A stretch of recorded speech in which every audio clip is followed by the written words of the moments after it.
All right, let's dive in. Today, it's Freedom and the Third Brain. Oh, interesting title. Yeah, it's inspired by a TEDx talk by Michael Sanders. So we're going to be taking a deep dive into his ideas today. We've got Michael's personal story and concise summary with advice on, well, achieving a sense of freedom. That's something we all want, right? Freedom. Yeah, for sure. I mean, it's interesting how he connects his experiences to this third brain thing. Okay, so who is this guy Yeah. and what is the third brain? Well, Michael's story is pretty compelling. He came from humble beginnings, like really wanted to overcome poverty. And this drive, took him to some interesting situations. Oh, like what? Well, he actually ended up in the women's restroom at a company event once. He what? Yeah, he was trying to multitask, impress the company president. Oh, no. Yeah, just so focused on taking this important work call and then getting back to the meeting quickly, he didn't realize where he was going. Wow.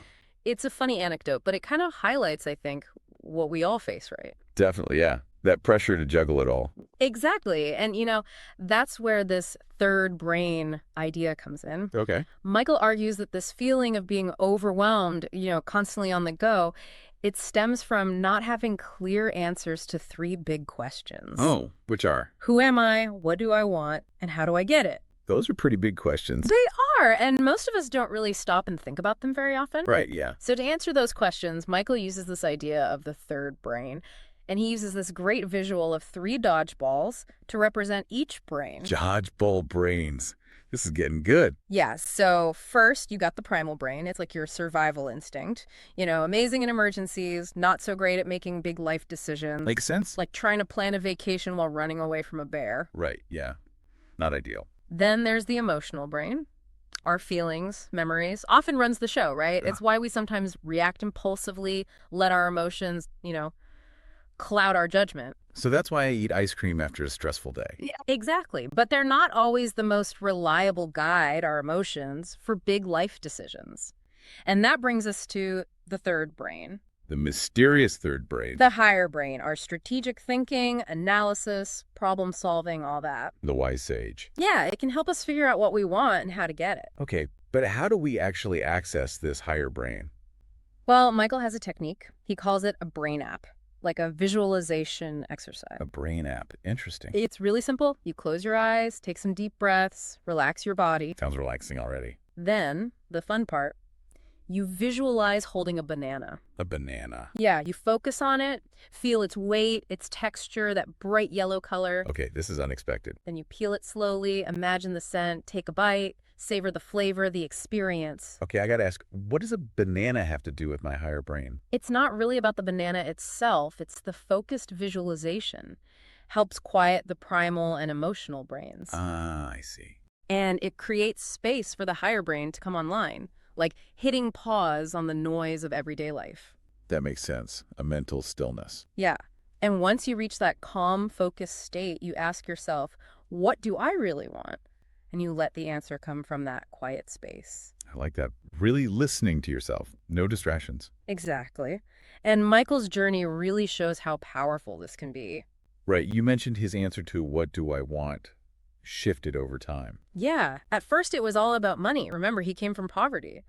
But there was this one experience with a really wealthy but morally questionable employer. That's the Beverly Hills story, right? That's the one. It was a turning point for him. He realized even with money, you can still feel trapped if your values aren't aligned with your actions. Right. Money can't buy happiness, right? Exactly. So his idea of what do I want shifted from material wealth to, well, a different kind of freedom. Interesting. What kind of freedom? The freedom to live a life aligned with his values, to make choices that felt right, even if they weren't the most financially rewarding. A deeper kind of freedom. Exactly. And that's what we'll dive into next, his 3-step action plan for creating that freedom. Okay, I'm ready for that. So this action plan, it's surprisingly simple, but powerful. It's all about decluttering, reclaiming your time, creating space for what matters. Okay, I like the sound of that. Less clutter, more freedom. What's step one? Step one is all about getting rid of stuff. Tasks, commitments, anything that's not really important. Sounds like a good spring cleaning for our lives. Yeah, exactly. Michael calls it the delete step. But before you go deleting everything, he suggests you write down every single task you're responsible for. Like everything. Personal, professional, all of it. Write it down. Why not just use a list app? He actually recommends writing it by hand. Oh, that's interesting. Why? It's about being mindful, Mhm. engaging more of your brain in the process. When you write by hand, you slow down, you connect with each task. I see. It makes sense. So you've got your list. Yeah. Then fire up that brain app. Go through that banana visualization. Get into that higher brain state. Okay, got it. Relaxed, focused, higher brain activated.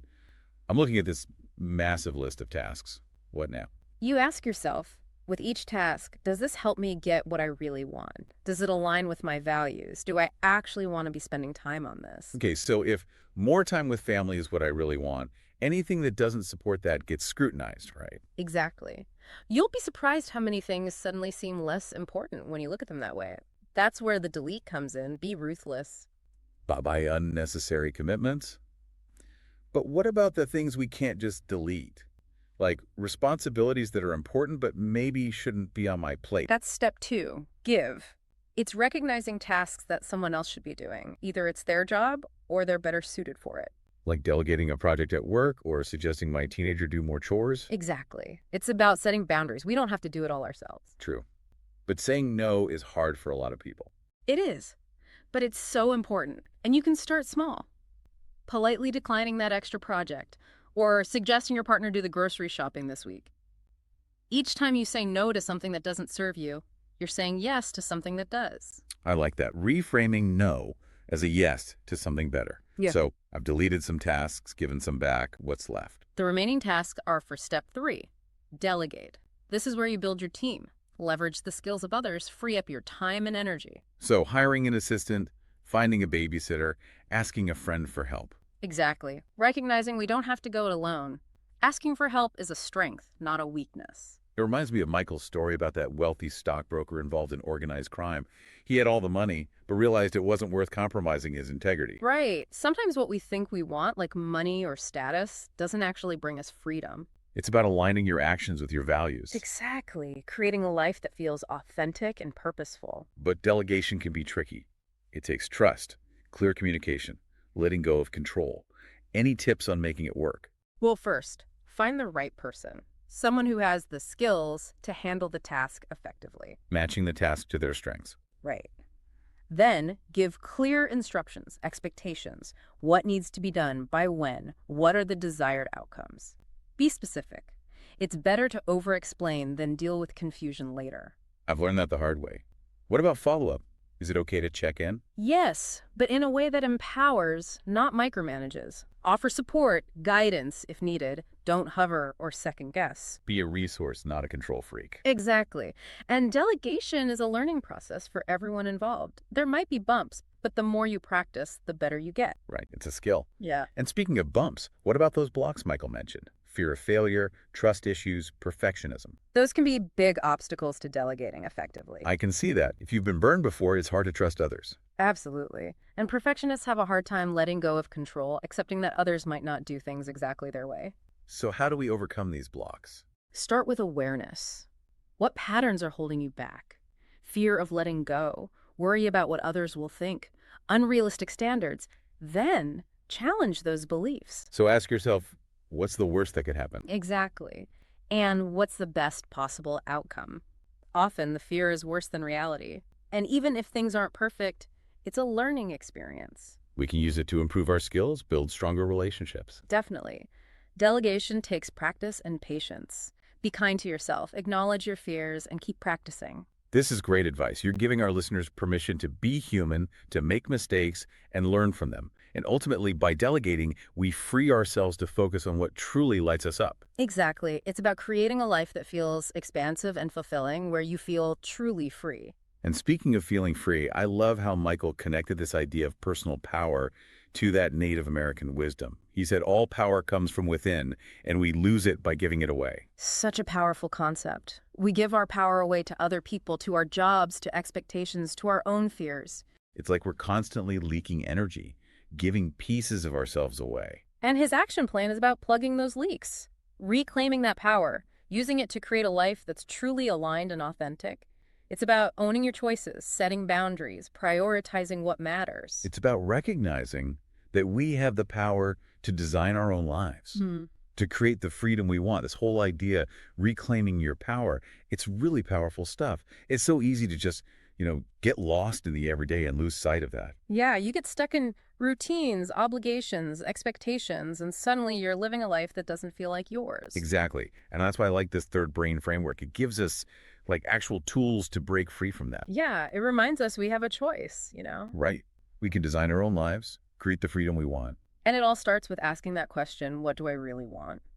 And being honest with the answer, even if it's scary. Because even if we don't have all the answers right away, asking the question is like the first step, right? Definitely. It sets the intention, opens up possibilities. Imagine for a moment, just imagine, you're totally, completely free. Free from doubts, expectations. Free to live a life that's truly yours. What does that look like? What are you doing? Who are you with? How does it feel? I love that. Really take a moment to picture that. Don't worry about having all the answers.